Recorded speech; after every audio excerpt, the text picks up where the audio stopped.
Mungesa e ndriçimit publik është kthyer në një shqetësim serioz për banorët e lagjes Mark Lula. Në një pjesë të madhe në segmentin rrugor Gjon Buzuku mungojnë llampat ose nuk funksionojnë për një kohë të gjatë, duke zhytur zonën në errësirë të plotë. Sipas banorëve të zonës, lëvizja në orët e mbrëmjes është kthyer në një sfidë me vete dhe burimi i vazhdueshëm rreziku. Mungesa e ndriçimit rrit pasigurinë për këmbësorët, veçanërisht për fëmijët dhe të moshuarit, ndërsa vështirëson së tepërmi dhe qarkullimin e automjeteve. Kalojmë bege shpesh në terr krejt, në terr me.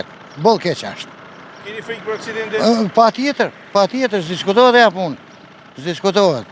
Të sa ku është kjo situatë? I koda ku, i konja pak ku. Po se jo punë me të qytetit, nuk ka mundësi me i mund dy drita.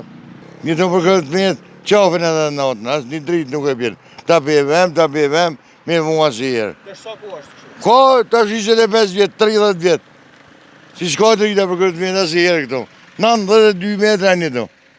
92 metra, 2 drita, një këto, një atë, nuk i prej gjanë shtetit. Kur e kam zonën të eme aty, në skiterë, që ma në kua për këta ka. Unë në kjo është, unë e jam ma të në të kjerit të të njëve, ma të në të kjerit. Atje s'bën fjallë për ndryshim, as për kur farë regullet në botë. Banorët e lagjes Mark Lula apelojnë për ndërhyrje sa më parë në riparimin dhe vendosjen e sistemit të ndriçimit, me qëllim garantimin e sigurisë dhe rikthimin e normalitetit në jetën e tyre të përditshme.